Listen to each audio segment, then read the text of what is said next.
시청자 여러분 안녕하세요. 김동수입니다. 이 시간에는요 8월 13일자 서울신문 오피니언을 소개해드리고요 논평을 해드리겠습니다.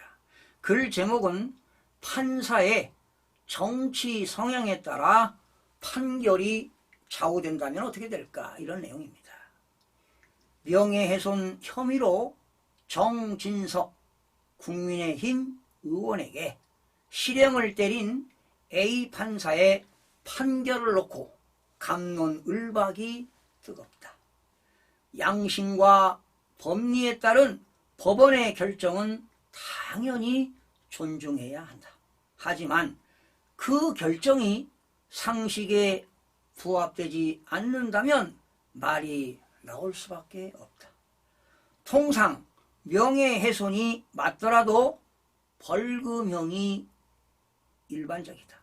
하지만 A 판사는 검찰의 500만원 벌금 구형량을 훌쩍 넘어서는 6개월 실형을 선고했다. 형평성 논란이 불가피하다. 공일에 대한 의혹 제기는 폭넓게 인정하는 게 관행인데도 A 판사는 노무현 전 대통령 부부는 공적 인물이라고 보기 어려웠다고 했다. 상식적이지 않다. 정치 성향에 따른 감정적 결정이라는 비판이 나올 법하다.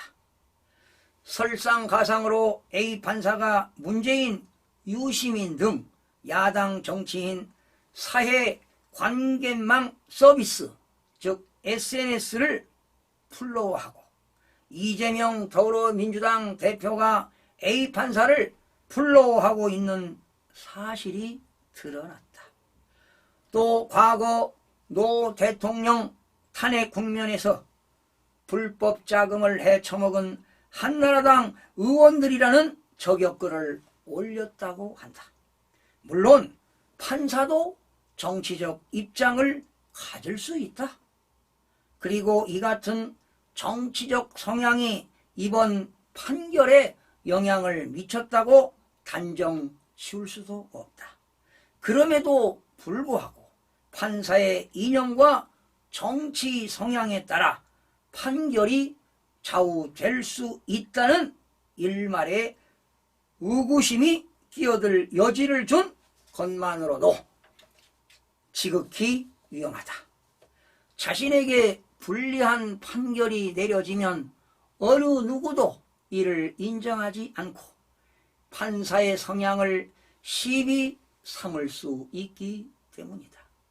사실 재판부가 배당되면 판사가 어떤 정치적 성향을 지니고 있는지부터 피고인들이 살핀다는 말이 나온 지 꽤 됐다.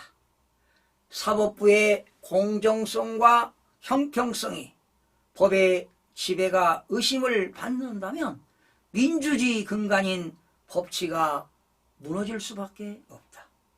사법부가 공정, 형평성과 법리를 상징하는 천칭과 법전을 들고 있는 정의의 여신 딕케의 역할을 충실히 수행하고 있는지 심각하게 자문해 봐야 할 때이다.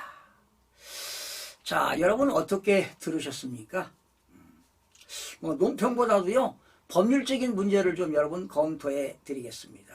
우리나라 형법 308조는 죽은 사람, 즉 사자라고 하죠. 죽은 사람을 사자의 명예훼손이 있습니다.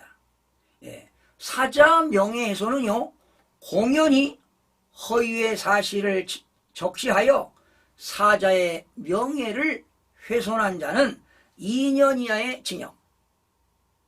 징역이나 금고 또는 500만 원 이하의 벌금에 처하도록 형법 308조에 나와 있습니다. 그러나 입증 책임은 당연히 검찰이 하겠죠. 그리고 이번 우리나라 헌법 103조에는 법관은 헌법과 법률에 의해 양심에 따라 독립해 심판한다고 규정하고 있습니다. 법관 양심은요, 개인의 이념이나 성향, 소신을 말하는 게 절대 아닙니다. 헌법과 어디까지나 헌법과 법률, 판례 등에 기초해서 직업적 양심으로 심판을 하게 됩니다. 그런데 우리나라 법관 윤리강령이 있는데요.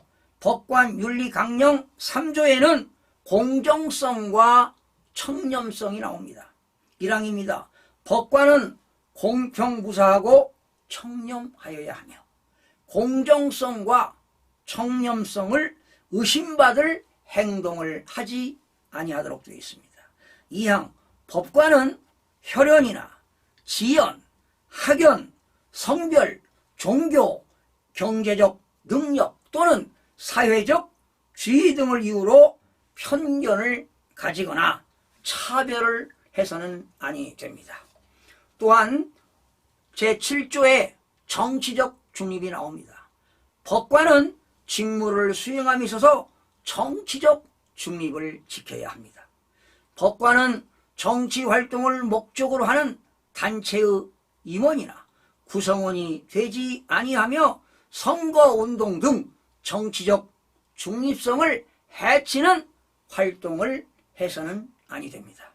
또한 법원조직법 제49조에서 법관은 재직 중에 정치운동에 관여하는 일 또는 금전상의 이익을 목적으로 업무에 종사하는 일은 금지하도록 되어 있습니다.